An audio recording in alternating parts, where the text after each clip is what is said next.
¿Qué tal? Soy el estudiante Walter Junior Minauro Gómez, estudiante de la carrera de Mecánica Industrial del curso Tecnología de Materiales.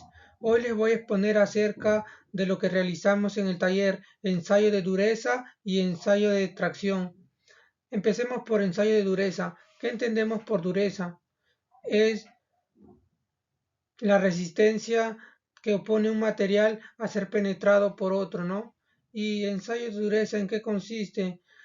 Consiste en ejercer una carga sobre la superficie de un cuerpo mediante un penetrador, lo cual éste produce una huella o una marca superficial. Ensayo de dureza.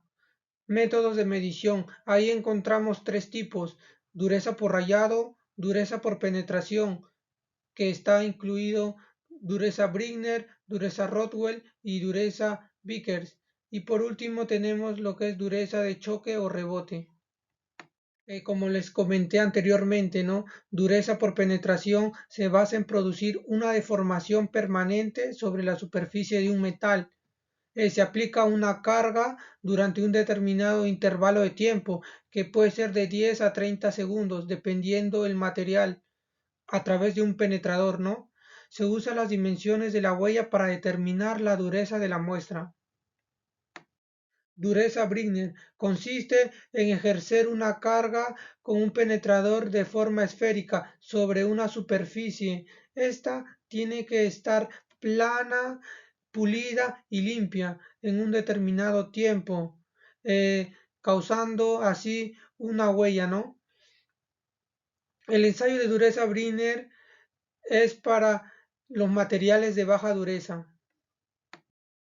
Tipos de penetradores o indentadores. Ahí encontramos dos.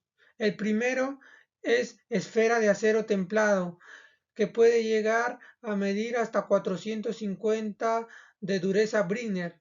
Y el segundo es esfera de carburo de tungsteno, que puede llegar hasta 650 dureza Brinner, ¿no? Y los penetradores esféricos tienen diámetro 1.25, 1.5, 5 o 10 milímetros. Esto es dependiendo del material que se va a medir. Cuando realizamos una medición de dureza Brinner, encontramos una designación.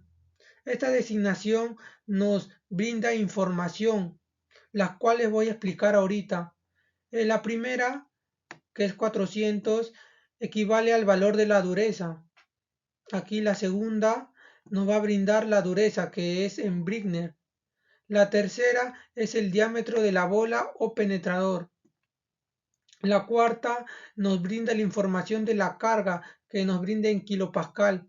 Y por último, el último dato nos brinda el tiempo de aplicación que se realizó de la carga, ¿no? Ahora les voy a explicar cómo se debe utilizar el durómetro para poder hacer una medida de dureza en Brinner. Lo primero que tenemos que hacer es calibrar el equipo y configurar. Y tenemos que seleccionar dureza Brinner y seleccionar también el diámetro de la villa, que es 2.5. Una vez que hicimos eso, le damos flechita para abajo e iniciar, como vemos aquí en la primera imagen. Y ahí ya está calculando la carga que está ejerciendo sobre el material, ¿no? Luego de eso, tenemos que calibrar la regla, como vemos en la segunda imagen, para poder medir los diámetros, ¿no? Y acá vemos que vamos a medir el diámetro 1. En la tercera imagen estamos midiendo el diámetro 2. Una vez realizado el diámetro 1 y diámetro 2, el durómetro nos arroja ya la información acerca de la medición que realizamos, ¿no? Como vemos en la primera imagen. Aquí en la segunda imagen ya nos arrojó la información de la medición de la dureza en Brinner y obtenemos esta información, que es 101.7 dureza Brinner. Luego tenemos el 2.5, que es el diámetro de la villa, y 187.5 es la carga, ¿no? Como vemos aquí, estamos realizando el ensayo de dureza al bronce, ¿no? Y calculamos ya el diámetro 1 y diámetro 2, como vemos aquí en la segunda imagen, y nos bota como dato que tiene 55.7 dureza Brinner con una carga de 562.5. Como vemos aquí en esta imagen primera, estamos realizando el ensayo en el durómetro al aluminio y calculamos el diámetro 1 y diámetro 2. Y el dato que nos bota el durómetro es que el aluminio tiene 37.7 dureza Brinner con una carga de 531.25. Y por último, como observamos en esta imagen, le realizamos el ensayo en el durómetro al acero 1045. Calculamos el diámetro 1 y diámetro 2 y nos bota como información que el acero 1045 tiene 278.7 dureza Brinner con una carga de 5187.5. Como observamos aquí en este cuadro, es una tabla de comparación luego de realizar el ensayo de dureza Brinner y llegamos a la conclusión que el acero 1045 presenta mayor dureza con 278.7 dureza Brinner y el que tiene menor dureza es el aluminio que tiene 37.7 dureza Brinner. El bronce tiene 55.7 dureza Brinner y el hierro fundido tiene 101.7 dureza Brinner. La dureza Rodwell es la más utilizada para medir durezas. El penetrador tiene una forma de cono de diamante. La dureza Rodwell se determina mediante la diferencia de profundidad del penetrador de una precarga que es de 10 kilogramos menos una carga principal que puede ser de 60, 100 o 150 dependiendo del material. La dureza Rodwell mide materiales de media y alta dureza. Designación de dureza Rodwell. El durómetro también nos arroja una información luego de hacer la prueba del durómetro, ¿no? Y nos arroja esta información, que el primer dato es el valor de la dureza. El segundo dato, HR, es dureza Rodwell, ¿no? Y el último dato es la escala C, cono de diamante, carga, que puede ser de 60, 100 o 150 kilogramos. Como observamos aquí en la primera imagen, realizamos el ensayo de dureza al acero para materiales y obtuvimos esta información, que el acero para materiales tiene 66.4 dureza Rodwell. Como vemos acá en esta imagen, realizamos el ensayo de dureza en el durómetro al acero 1045 y obtuvimos esta información, que tiene 45.9 dureza Rodwell y 458.1 dureza Vickers. Y por último realizamos el ensayo de dureza al acero inoxidable y nos botó esta información, que tiene 0.8 dureza Rodwell. Aquí observamos la tabla de comparación luego de realizar el ensayo de dureza en Rodwell y llegamos a la conclusión que el acero para materiales tiene una dureza de 66.4 dureza Rodwell, mientras el acero tiene menor dureza, ¿no? Con 0.8 dureza Rodwell. Dureza Vickers. La máquina de ensayo Vickers no permite obtener el valor del área de impresión, pero permite por medio de un microscopio tener la medida de las diagonales, diagonal 1 y diagonal 2, formadas por las vértices de la pirámide. Otra característica de la dureza Vickers es que su penetrador es de diamante en forma piramidal y se utiliza para medir materiales de alta dureza. Designación de dureza Vickers. Al realizar la medición de dureza Vickers en el durómetro nos da una información, como observamos aquí, que el primer dato que nos arroja es el valor de la dureza. El segundo dato que nos arroja es la dureza en Vickers. El tercer dato es la carga que se empleó Y por último, este dato de aquí es el tiempo de ensayo, ¿no? Realizamos el ensayo de dureza en Vickers al acero 10-20 precocido, como estamos observando aquí en la primera imagen. Calculamos la diagonal 1 y la diagonal 2, como observamos en la segunda imagen, y nos bota como información que en la tercera imagen que el acero 10-20 precocido tiene 74.1 dureza Brinner con una carga de 30. Aquí en la primera imagen observamos al acero 1045 templado y que nos bota una información que tiene 361.1 dureza Brinner con una carga de 30.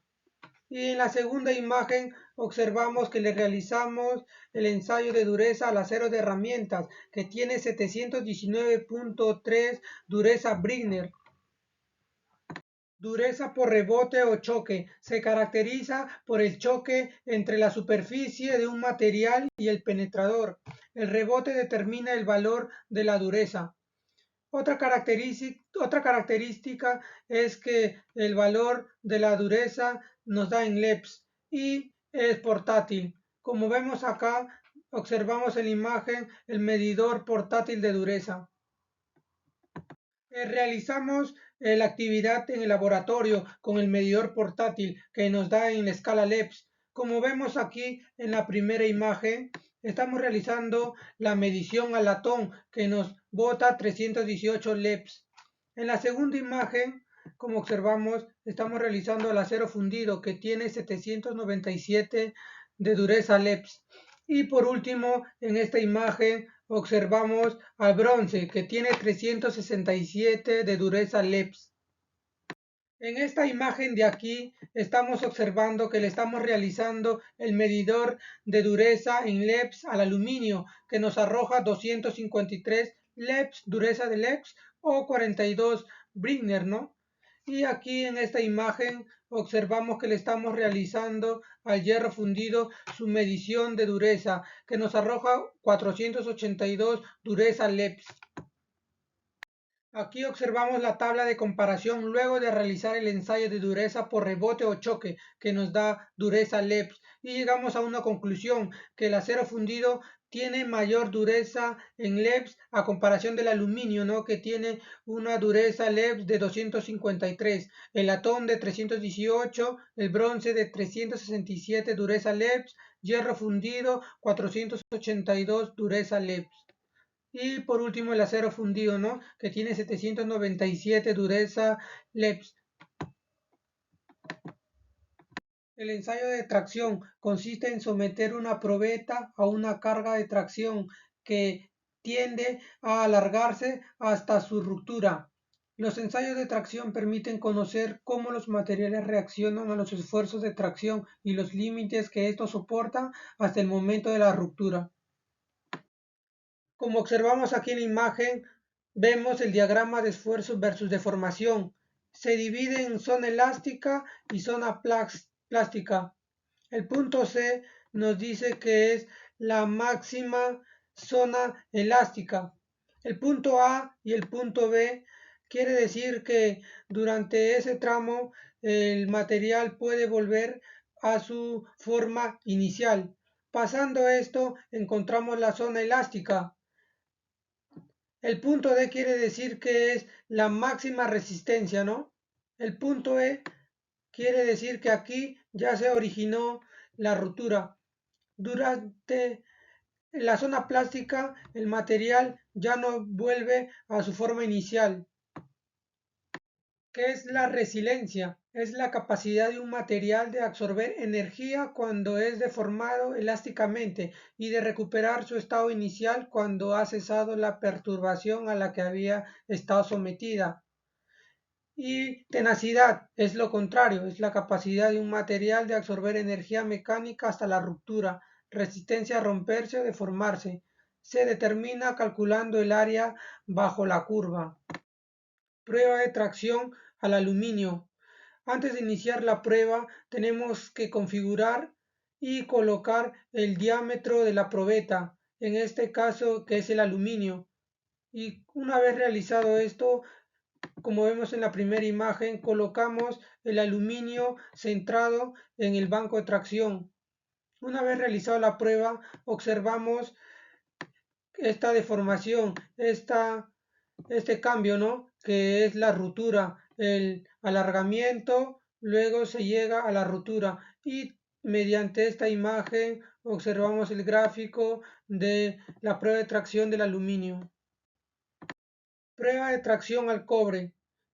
Primero, como les había comentado anteriormente, tenemos que colocar el diámetro del cobre en la configuración. Una vez realizado esto, colocamos el cobre, como vemos acá en la primera imagen, en el banco de tracción y luego de eso empezamos a realizar la prueba de tracción, con lo cual llegamos a observar esto, ¿no? Que se llegó a la ruptura.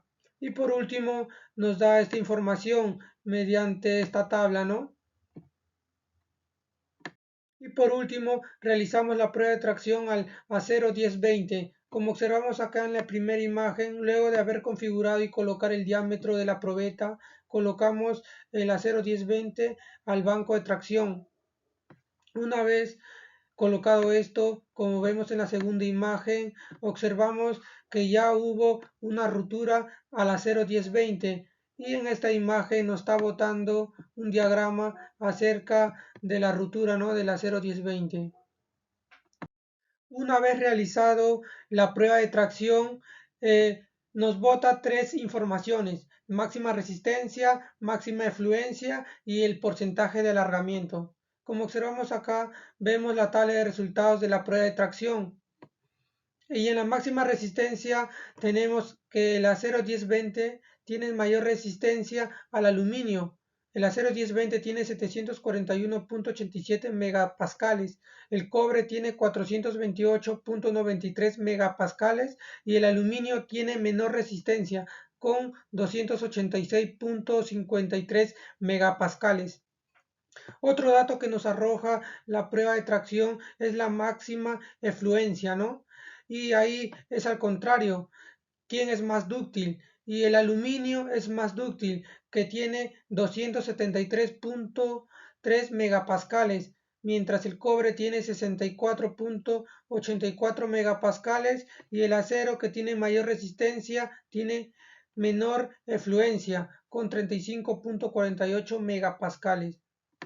Y por último, luego de realizar la prueba de tracción, tenemos como dato el porcentaje de alargamiento, que es la longitud final menos la longitud inicial entre la longitud inicial por el 100%. Y con esto llegamos a una conclusión, que el cobre tiene un 20% de alargamiento, el acero 1020 tiene 16.6% de alargamiento, mientras que el aluminio tiene un 20% de alargamiento. Eso sería todo lo que realizamos en el laboratorio acerca de prueba de dureza y prueba de tracción.